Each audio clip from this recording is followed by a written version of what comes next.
오늘은 종료주일, 고난주일입니다. 이날 예수님께서 십자가에 달리기 위해서 예루살렘에 입성하는 것을 기념하는 날입니다.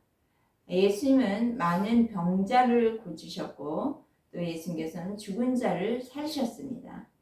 물을 포도주로 만드시고 또 풍랑이 있는 바다를 잔잔하게 하시고 수많은 이적과 표적을 행하셨습니다. 또 예수님은 당시에 유대 종교 지도자들의 그 외식하는 모습을 책망하시고 하나님의 사랑에 대해서 전하셨습니다. 또 하나님 나라의 그 복음을 전하셨습니다. 많은 사람들은 이렇게 선한 일을 하시는 예수님의 가르침을 들으면서 말씀을 배우면서 하나님 나라가 온전히 이루어지기를 원했습니다. 당시 유대인은 이스라엘은 독립된 국가가 아니었죠. 로마에 예수님이 활동하시던 그 당시는 로마의 지배를 받고 있었습니다. 그래서 로마가 아니라 이제는 예수님이 왕이 되셔서 이 나라를 통치하여 주시고 다스려 주시기를 기대했습니다. 그런데 예수님께서 이제 예루살렘에 입성하시자 예수님께 기대를 걸었던 그 사람들은 종려나무 가지를 꺾어들고 호산나 다윗의 자손이요, 그렇게 다윗의 자손으로 오실 메시아 왕 하면서 그 예수님이 이제부터 하실 일을 아주 기대하고 열렬히 환영했던 것이죠. 그런데 예루살렘에 입성하신 예수님의 마음은 그렇게 열렬히 환영하는 무리들의 마음과 달랐어요. 같지 않으셨어요. 예수님은 예루살렘에 오신 목적이 인간의 죄를 짊어지고 십자가에 죽기 위해서 지금 예루살렘에 입성하신 것입니다. 예수님의 고난받으심으로 이제 우리는 모든 죄는 용서함을 받게 되었고 부활하심으로 영원한 이 생명, 예수님 하나님 안에 있는 영원한 생명이 우리들에게 임하게 된 것입니다. 아멘.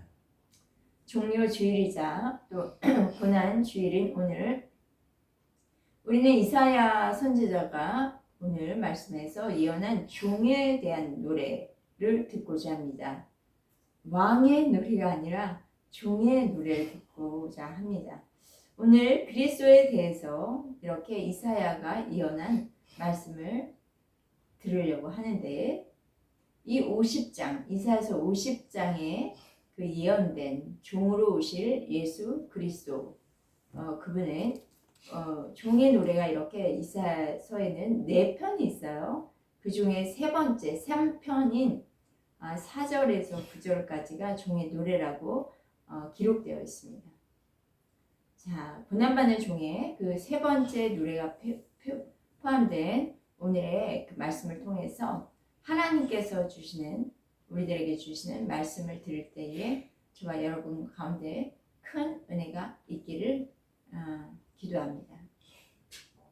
오늘 말씀은 그 이스라엘이 겪는 고난의 상황에 대한 그런 이야기로 시작을 하고 있어요. 이스라엘은 바벨론에 지금 포로가 되려고 그런 가운데 있습니다. 이스라엘은 이유가 무엇이라고 생각했을까요? 본인들의 바벨론의 포로가 되는 이유에 대해서 여러 가지 고민하고 생각하고 또 이야기를 나누고 그러지 않았을까요?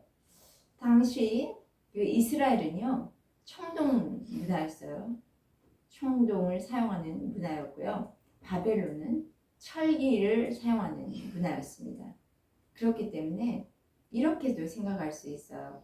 자기들의 무기가 약해서, 국력이 약해서 바벨론에 지금 침략을 받아서 포로가 되는 것은 아닌가? 그리고 또 유대인들은 철저하게 하나님이 중심을 생각을 했기 때문에 하나님이 우리를 버리신 건 아닐까? 이렇게 생각을 한 것이죠. 우리 한번 1절에 한번 읽어볼까요? 시작. 나 여호와가 이같이 말하노라.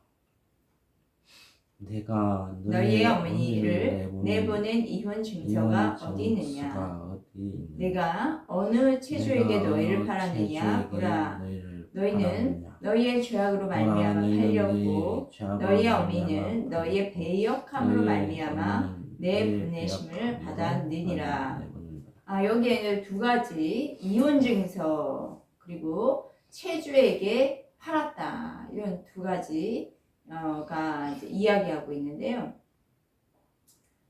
이런 거예요. 이혼 증서를 주고 내보냈다. 그런 말은 당시 이스라엘이 가지고 있었던 전통적인 사상이 있었어요. 그것은 하나님은 남편이시고 이스라엘, 그가 선택한 이스라엘은 아내라는 개념이 있었습니다.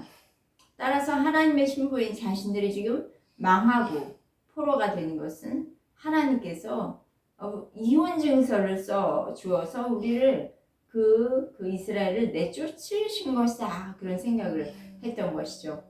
또는 채주에게 너희를 팔아버린다 라는 말은 채무자가 이제 돈을 갚아야 되는데 갚을 돈이 없었다는 거예요. 대신 사람을 팔게 되는 그런 그 지방 그 지역에 예를 들어서 우리가 지금 팔려가는 거 하나님의 능력이 없어서 지금 선택한 그 하나님의 백성들을 팔아넘기시구나 그렇게 생각을 한다는 것이죠.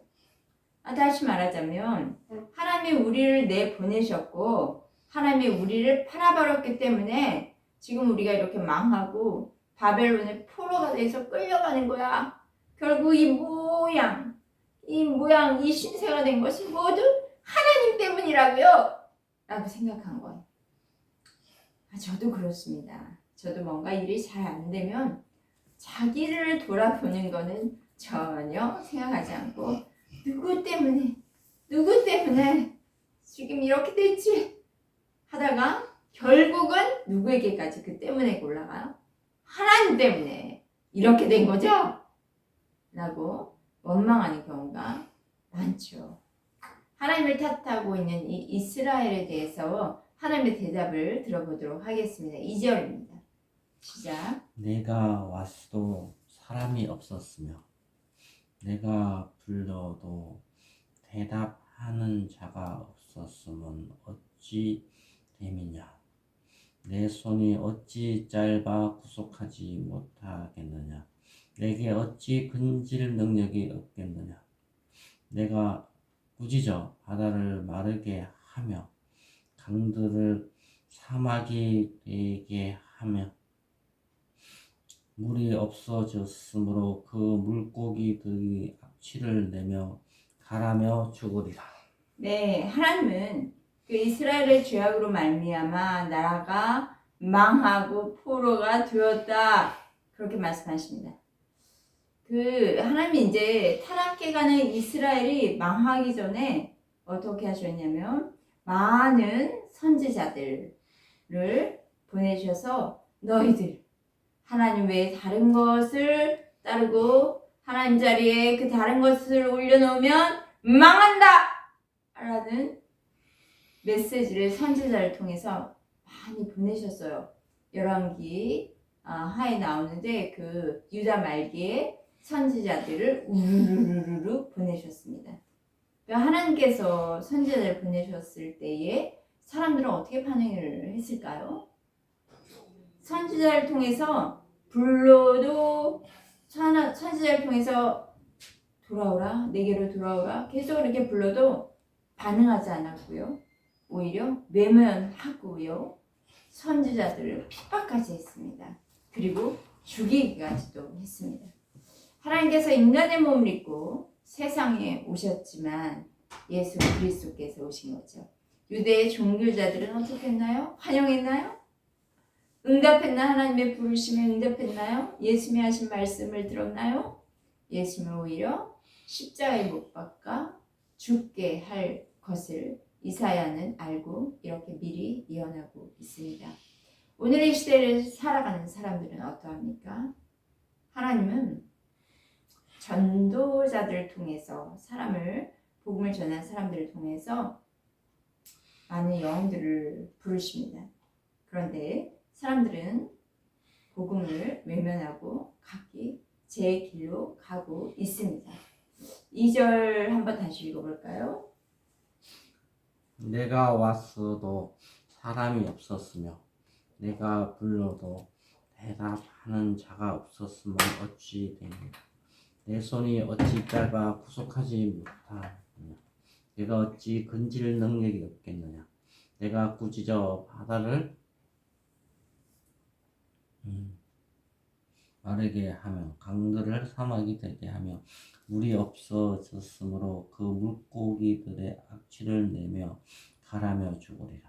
내 손이 어찌 짧아 또 내게 건질 능력이 없어 이런 말이 나오는데 당시 신흥 바벨론은 이 고래 같은 강대한 악수르를 신흥 바벨론이 지금 정복을 했거든요.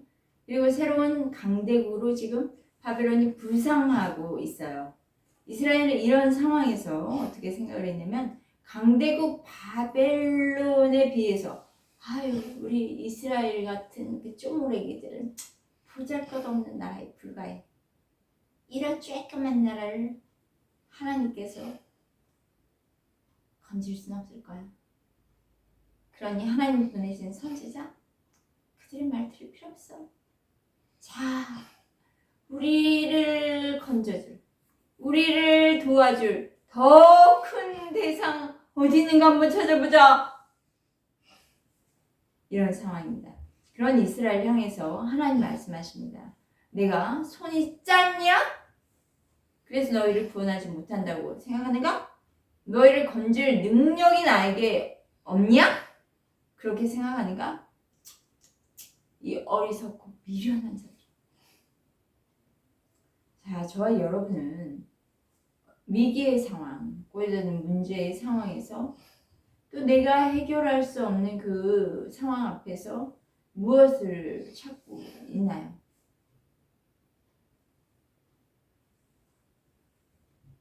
문제 해결해 줄 수 있는 하나님보다 더 큰 사람을 찾으시나요? 또는 네이버 아저씨를 찾으시나요? 아니면 문제를 해결해 줄 수 있는 더 큰 능력자를 찾으시나요? 네, 그 능력자 계세요. 바로 하나님이십니다. 에베소서 3장 20절에 이런 말씀이 있어요. 우리 가운데 역사하시는 능력대로 우리가 구하거나 생각하는 모든 것에 더 넘치게 능히 하실 이에게, 그분이 바로 우리 하나님이십니다. 하나님은 우리가 어떠한 상황에 있든지 내가 생각하는 그 하나님보다 더 크신 분이세요. 더 넘치도록 능히 하실, 우리가 생각하고 구하는 것보다 더 넘치도록 능히 우리 모든 창조주가 되신 그 하나님, 바로 예수 그리스도 이 땅에 오신 분이시죠. 능히 하신 분이십니다. 구원의 능력의 하나님이십니다. 우리가 생각하는 것보다 더 넘치도록 하실 하나님을 찬양합니다. 문제와 상 위에 계시는, 통치하며 다스리시는 능력의 하나님, 위대하신 하나님의 이름을 부르시는 저와 여러분 되기를 축복합니다. 자, 우리를 건지실 이 구원의 능력. 그런데 그분이 어떤 모양으로 이 땅에 오셨나요? 종으로 세상에 오셨습니다. 구원의 능력이신 그 분이 마치 백마 타고 휘날리며 칼 휘두르며 오셔야 될 그 분이 예수 그리스도 종의 모습으로 오셨습니다. 그거는 어찌 보면 이 말은 조금 뉘앙스가 언밸런스하죠. 맞지 않는 표현입니다. 그러면 우리가 종으로 오실 그리스도에 대한 예언을 한번 들어볼까요? 4절입니다. 주 여호와께서 학자들의 혀를 내게 주사 나로 공고한 자를 말로 어떻게 도와줄 줄 알게 하시고 아침마다 깨우시되 나의 귀를 깨우치사 학자들을 같이 알아듣게 하시도다. 네, 혀와 말, 혀와 말 그것으로 어떻게 하신다고요? 공고한 자를 도와준다 말씀하십니다. 예수님은 이 땅에 종으로 오셔서 누구를 만나기 원하셨냐면 공고한 자를 만나기 원하셨어요. 예수님은 왕으로 오셔서 그 왕권을 어떤 권위를 가지고 있는 그런 종교 지도자들을 만나신 것이 아니라 공고한 자를 자신의 혀와 말로 도와주기를 원하셨습니다. 그래서 학자들 같이 알아듣게 하신다. 학자라는 것은요, 가르치는 자입니다. 그래서 우리말 성경에서 한번 번역된 것으로 한번 제가 읽어보도록 하겠습니다. 주 여호와께서 내게 가르치는 혀를 주시고 어떻게 하면 지친 사람을 말로 되살릴 수 있는지 알게 하신다. 아침마다 내 귀를 깨워 주셔서 마치 제자를 대하듯 들려 주신다. 그래서 지친 자는 어떤 사람일까요? 죄의식으로 원어로 보니까 죄의식으로 눌려있는 혹은 무거운 짐을 지고 견딜 수 없어 하는 그런 말입니다.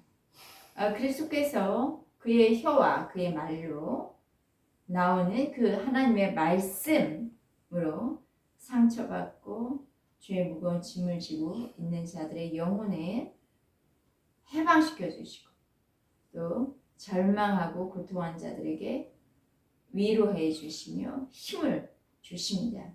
이 구절 다시 한번 공동 번역으로 읽어보도록 하겠습니다. 주 야훼께서 나에게 말 솜씨를 익혀 주시며 고달픈 자를 격려할 줄 알게 다정한 말을 가르쳐 주신다.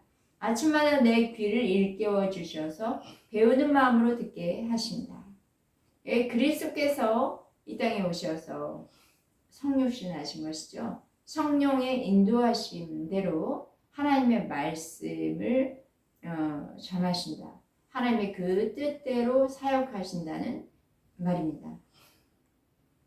성도들도 또 그리스도를 통해서 아침마다 레마의 말씀, 나에게 주시는 말씀을 듣고 새 힘을 얻고 또 소망을 얻게 되겠죠.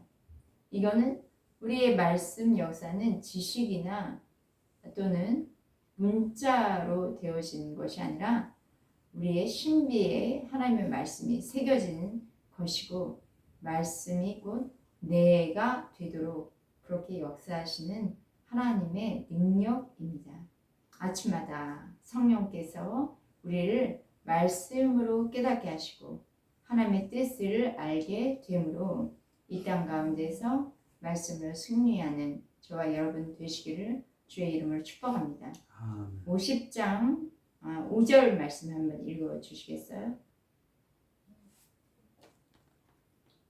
주 여호와께서 나의 귀를 여셨으므로 내가 거역하지도 거역하지도 아니하며 뒤로 물러가지도 아니하며.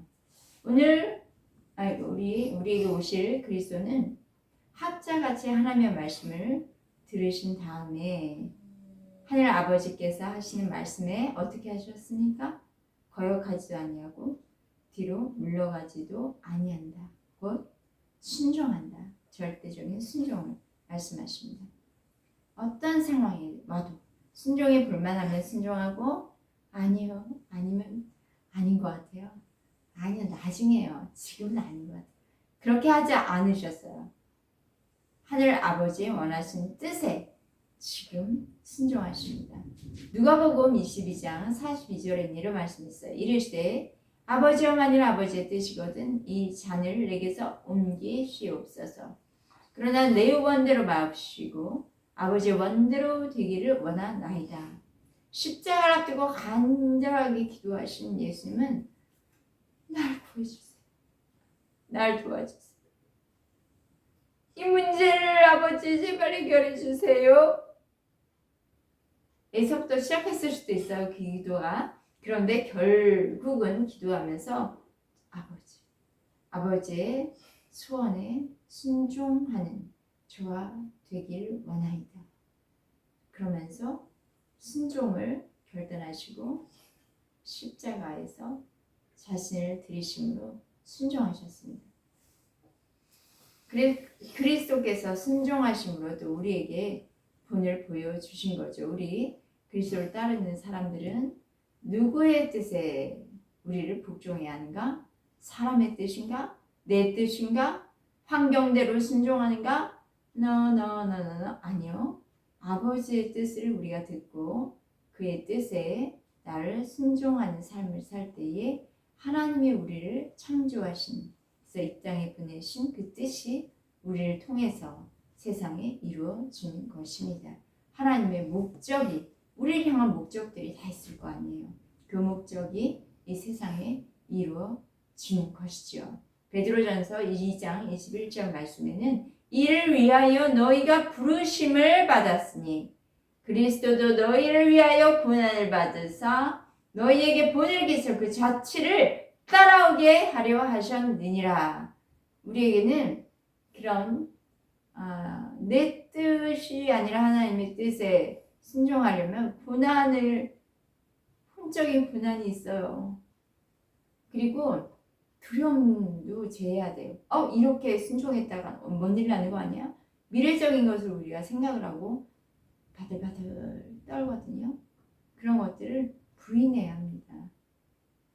예수님처럼 우리에게도 말씀을 계시로 들을 수 있는 그런 우리의 귀가 영의 귀로 바뀌시기를 축복합니다. 그 뜻에, 하나님의 뜻에 순종함으로 우리의 뜻은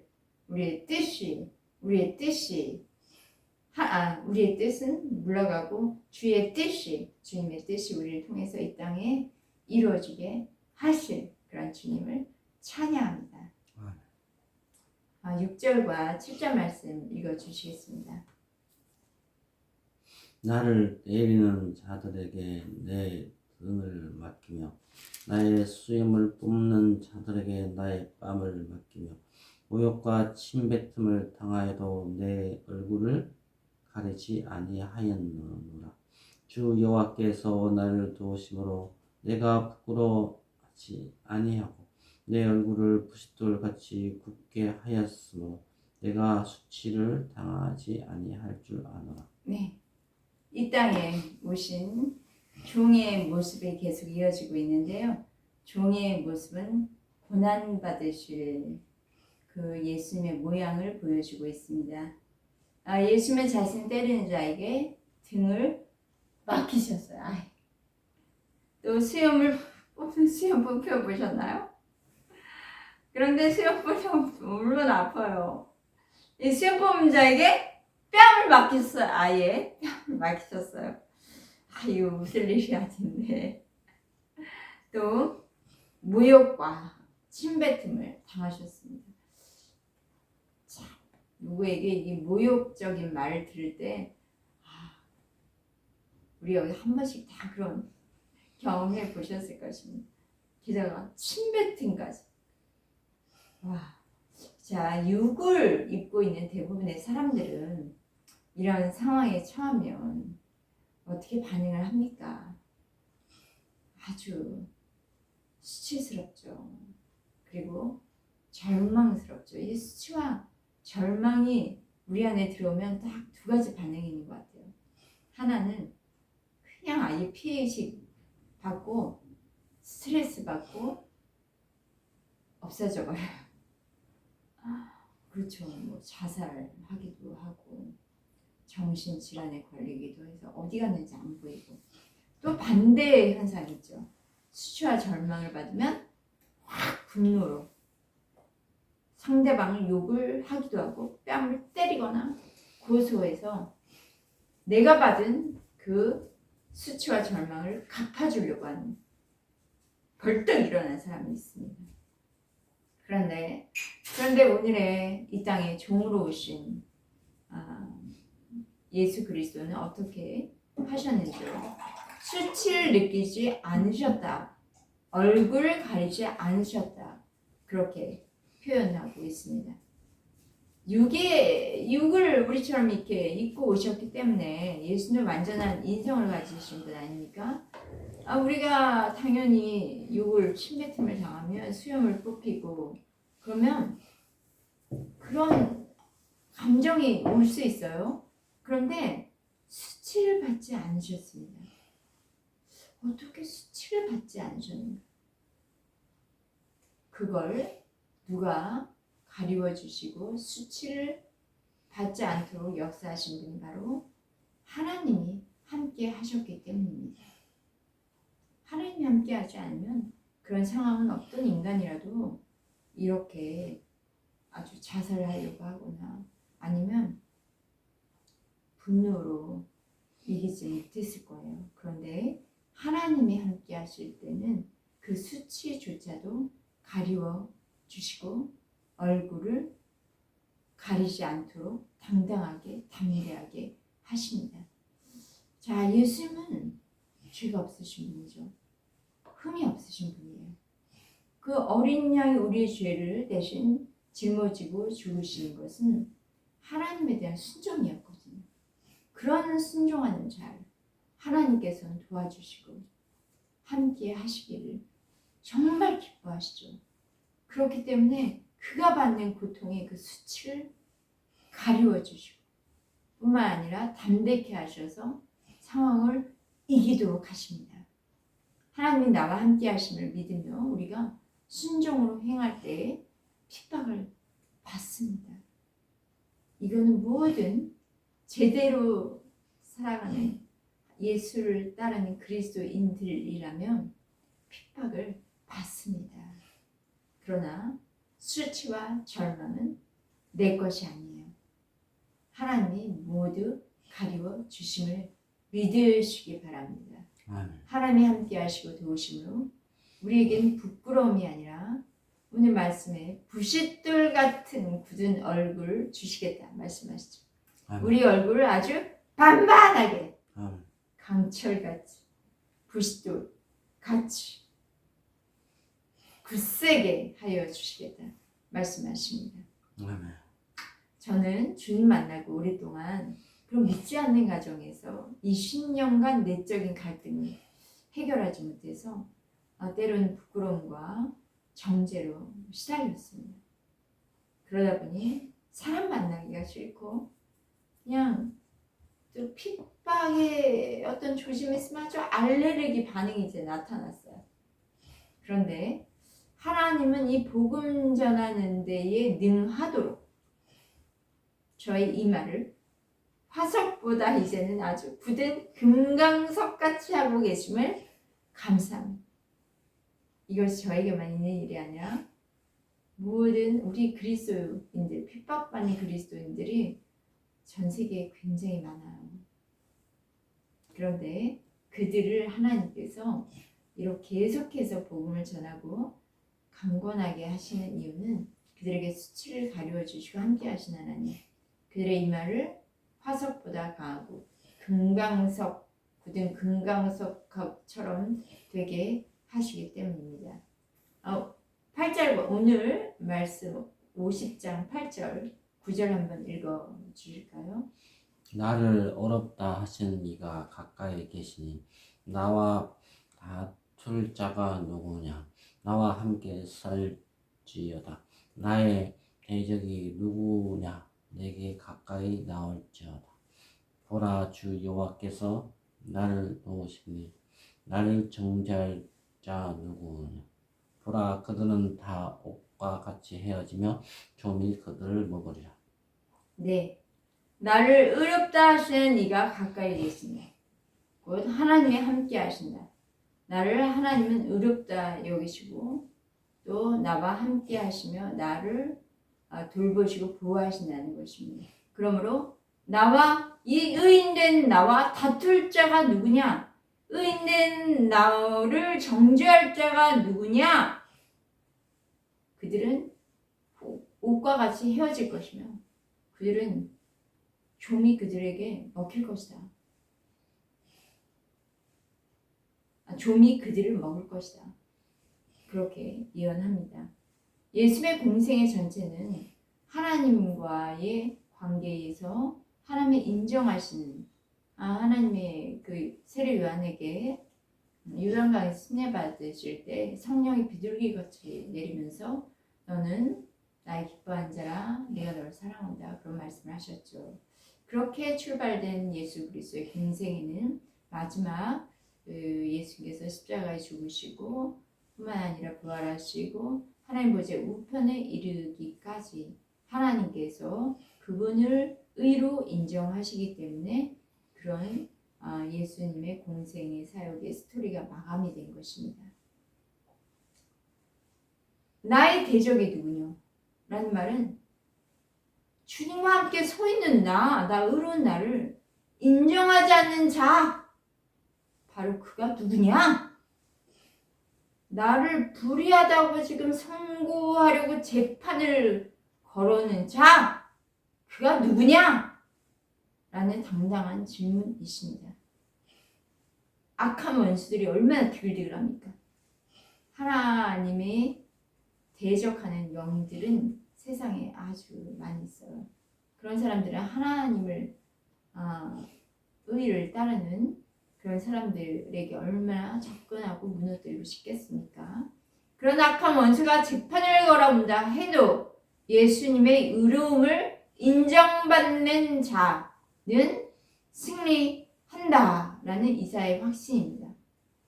예수님과 함께 죽고 예수님과 함께 사는 저와 여러분은 지금 하나님 보좌 우편에서 함께 서 있습니다. 주님과 함께 서 있는 저와 여러분은 하나님의 의이기 때문에 누구도 악한 원수도 재판을 걸어오고 대적할 수 없음을 선포합니다. 아멘. 누구도 판단할 수 없고 정죄할 수 없음을 선포합니다. 아멘. 그러니 그리스도인이라고 쫄지 마세요. 세상에서. 요즘 젊은 사람들은 그리스도인이라는 말을 사람들 앞에 나가서 하는 것이 부끄러워서 굉장히 움츠리고 있는데요. 세상에 담대합시다. 주와 함께 선 저와 여러분이 하나님께서 우리 이 말 부싯돌같이 금강석같이 하셨기 때문에 우리는 어떤 핍박에도 넘어지거나 떨거나 두려워하지 않을 자입니다. 담대하게 하신 하나님의 능력을 경험하는 저와 여러분 되었음을 믿고 감사합니다. 10절 말씀 같이 읽어주십시오. 내 중에 여호와를 경외하며 그의 종의 몫을 청종한 자가 누구냐? 흑암 중에 행하여 빛이 없는 자라도 여호와의 이름을 의뢰하며 자기 하나님께 의지할지어다. 네, 하나님을 경외하며 그의 목소리 듣기를 사모하고 청종한 사람, 하나님을 의뢰하는 자이죠. 하나님을 의뢰한다, 그건 신뢰한다, 믿는다, 곧 이렇게 기댄다라는 의미가 있습니다. 우리 기대 보셨나요? 누구에게인가 이렇게 기대 보신 적 있으신가요? 자, 그런데 우리가 믿는다는 주님 믿습니다. 아멘 하는데 우리의 실제적인 삶에서의 행동을 보니까 자기 힘과 수고로 모든 상황을 헤쳐나가려고 하는 그런 사람들이 많아요. 물론 저를 비롯해서 저도 그렇습니다. 그냥 헌신하는 거, 하나님께 헌신하는 것도 자기 힘과 애씀으로 힘쓰고 자기가 열매를 만들어서 따먹기를 원하세요. 그러니까 하나님을 기대해서 하나님을 온전히 신뢰함으로 하나님의 행하실 일들을 보기 원하는 것보다 자기 힘씀과 애씀 그러다 보면 어떻게 돼요? 자기 의가 또 점점 올라가서 하나님의 의보다 내 뜻이 더 올라서게 되는 거죠. 그러다 보니 교회에서는 열심히 헌신하는 사람들이 오히려 더 하나님의 뜻보다 자기의 뜻을 주장하고 교회를 좌지우지하려고 하는 경향이 있어요. 헌신을 많이 하는 사람들이 더 그래요. 왜냐하면 자기가 애쓰고 수고함이 아주 충천했기 때문입니다. 자, 이 세상에서 우리가 또 살아갈 때에 겪는 어려움들이 많이 있죠. 흑암과 빛이 없는 상황에서 나는 어떻게 해야 할까? 어려움을 겪고 또 재정, 특별히 우리의 삶에는 재정의 문제, 질병의 문제, 관계의 문제가 있죠. 그것은 정말 현실입니다. 그런 어려운 가운데 우리는 먼저 내 힘과 내 애씀으로 급급하게 일을 처리하려고 하지 않고 주님께 기대하고 의지해 보세요. 기대해 보세요. 기대한다는 건 내 힘을 빼는 거예요. 내 힘을 빼시고 주님, 성령님 어찌해야 할까요? 성령님, 나를 도우시는 하나님의 목소리를 듣고 싶습니다. 하나님의 해결의 줄을 신뢰합니다. 기대합니다. 주님, 나 정말 주님께 내 무저 어깨를 맡겼습니다. 주님께 나의 머리 맡겼습니다. 주님께 내 손과 발 다 맡겼습니다. 주님, 행해주세요. 라고 하면 이 부활에 하신 모든 죽음의 세력을 듣고 일어나셔서 살아나신 부활의 주님의 능력이 우리의 상황을 바꾸시는 우리에게 감사와 복이 되는 그런 많은 놀라운 일들이 일어날 것입니다. 주의 이름에는 능력이 있습니다. 하나님께서 저와 여러분을 도와주십니다.